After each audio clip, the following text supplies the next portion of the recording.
শোনো, আমাকে কিছু টাকা দাও তো। কেন? কি কিনবে তুমি? আরে আমার অনেক কিছু জিনিস কেনার আছে।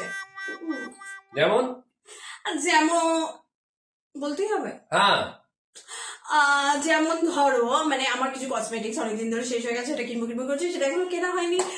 কিছু ঘরের জিনিস কেনার আছে, সেদিন যে বিয়ে বাড়ি আছে সেই বিয়ে বাড়িতে যাওয়ার আছে, মানে গিফট কিনে নেওয়ার আছে, তার জন্য একটু পার্লারে যাওয়ার আছে।